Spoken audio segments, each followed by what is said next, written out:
খাবার, ওষুধ ও জ্বালানির তীব্র সংকট, বাজারে পণ্যের ঘাটতি, ঘন্টার পর ঘন্টা লোডশেডিং, নিত্য প্রয়োজনীয় সামগ্রীর জন্য দীর্ঘ লাইন। একসময় যে দেশ সমাজতান্ত্রিক সমতার স্বপ্ন দেখেছিল, আজ সেই কিউবার সাধারণ মানুষের জীবনে সংকটই যেন সবচেয়ে বড় বাস্তবতা। উত্তর আমেরিকার ক্যারিবীয় দ্বীপরাষ্ট্র কিউবা। 1926 সালের 13 আগস্ট জন্মেছিলেন দেশটির বিপ্লবী নেতা ফিদেল কাস্ট্রো। তার নেতৃত্বেই 1959 সালে সফল হয় কিউবান বিপ্লব। এরপর কিউবা শুধু একটি রাষ্ট্রের নাম নয়, বরং হয়ে ওঠে সমাজতন্ত্র, মার্কিন বিরোধী রাজনীতি এবং ঠান্ডা যুদ্ধের অন্যতম প্রতীক। কাস্ট্রোর স্বপ্ন ছিল বৈষম্যহীন একটি সমাজ, এমন একটি দেশ যেখানে ধনী গরিবের ব্যবধান থাকবে না, সবার জন্য নিশ্চিত হবে শিক্ষা ও স্বাস্থ্যসেবা, এবং রাষ্ট্রের সম্পদ জনগণের কল্যাণে ব্যবহার হবে। ক্ষমতায় এসেই কাস্ট্রো দ্রুত দেশের অর্থনীতিতে রাষ্ট্রের নিয়ন্ত্রণ প্রতিষ্ঠা করেন।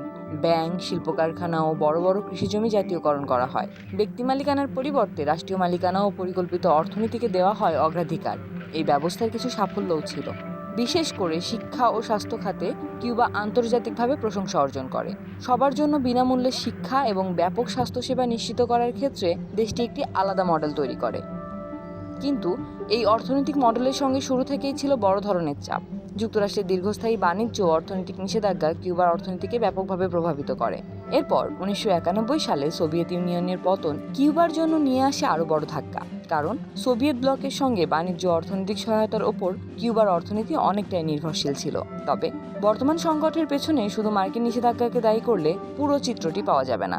রাষ্ট্রীয় অর্থনীতির কাঠামোগত দুর্বলতা, উৎপাদন ঘাটতি, বৈদেশিক মুদ্রার সংকট, পর্যটন খাতে ধস এবং করোনা মহামারীর অভিঘাত সব মিলিয়ে কিউবার অর্থনীতি দীর্ঘদিন ধরে চাপের মধ্যে রয়েছে। এর সবচেয়ে বড় প্রভাব পড়েছে সাধারণ মানুষের জীবনে। জ্বালানি সংকটের কারণে বিদ্যুৎ সরবরাহে বড় ধরনের বিঘ্ন ঘটছে। খাদ্য ও ওষুধের ঘাটতি দেখা দিচ্ছে। মূল্যস্ফীতি মানুষের ক্রয় ক্ষমতা কমিয়ে দিচ্ছে।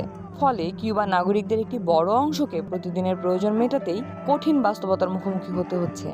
আর এই সংকট মোকাবিলায় বর্তমান প্রেসিডেন্ট মিগুয়েল দিয়াজ ক্যানেলের সরকার এমন কিছু অর্থনৈতিক পরিবর্তনের পথে হাঁটছে যা কয়েক দশক আগেও কল্পনা করা কঠিন ছিল।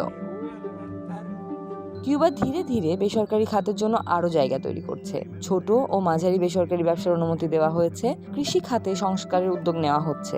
রাষ্ট্রীয় ভর্তুকি ও নিয়ন্ত্রিত মূল্য ব্যবস্থার কিছু অংশও পুনর্বিবেচনা করা হচ্ছে। অর্থাৎ একসময় যে কিউবা পুঁজিবাদকে বিপ্লবের প্রধান শত্রু হিসেবে দেখত, সেই কিউবা এখন অর্থনীতি সচল রাখতে বাজার ভিত্তিক কিছু নীতি গ্রহণ করতে বাধ্য হচ্ছে। তাহলে কি ফিদেল কাস্ট্রোর সমাজতান্ত্রিক স্বপ্ন ব্যর্থ? উত্তরটা এতটাও সরল নয়। কাস্ট্রোর মডেল কিউবাকে শিক্ষা ও স্বাস্থ্যসেবায় কিছু উল্লেখযোগ্য সাফল্য এনে দিয়েছিল, কিন্তু একই সঙ্গে দীর্ঘমেয়াদী অর্থনৈতিক সংকট, উৎপাদন ঘাটতি ও রাষ্ট্রীয় ব্যবস্থার নানা সীমাবদ্ধতাও স্পষ্ট হয়ে উঠছে। অন্যদিকে আজকের সংস্কারগুলো পুরোপুরি পুঁজিবাদে ফিরে যাওয়া নয়, বরং রাষ্ট্রের নিয়ন্ত্রণ ধরে রেখেই অর্থনীতিতে বেসরকারি উদ্যোগ ও বাজারের ভূমিকা বাড়ানোর চেষ্টা করছে সরকার। তাই কিউবার বর্তমান পরিবর্তনকে হয়তো কাস্ট্রোর স্বপ্নের সম্পূর্ণ পরাজয় না বলে সেই স্বপ্নকে নতুন বাস্তবতার সঙ্গে মানিয়ে নেওয়ার চেষ্টা বলা যায়। ফিদেল কাস্ট্রো একসময় বলেছিলেন, ইতিহাস আমাকে মুক্তি দেবে। কিন্তু ইতিহাসের বিচারে কাস্ট্রোর সবচেয়ে বড় প্রশ্নটি এখনও রয়ে গেছে। একটি সমতাভিত্তিক সমাজ প্রতিষ্ঠার স্বপ্ন কি শক্তিশালী অর্থনীতি ছাড়া টিকে থাকতে পারে? আজ তার জন্মদিনে কিউবার দিকে তাকালে সেই প্রশ্নের উত্তর খোঁজার প্রয়োজন আরও তীব্র হয়ে ওঠে। কারণ কিউবার গল্প শুধু একজন বিপ্লবীর গল্প নয়, এটি একটি রাষ্ট্রের আদর্শ, অর্থনীতি এবং সাধারণ মানুষের বেঁচে থাকার লড়াইয়ের গল্প। শেষ পর্যন্ত কিউবার এই নতুন অর্থনৈতিক পথ কোথায় গিয়ে দাঁড়াবে সেটি এখন দেখার বিষয়। সমাজতন্ত্রের সঙ্গে বাজার অর্থনীতির এই সমন্বয় কি কিউবার মানুষের জীবনমান ফিরিয়ে আনতে পারবে, নাকি এটি হবে আরও একটি দীর্ঘ অর্থনৈতিক পরীক্ষার অধ্যায়?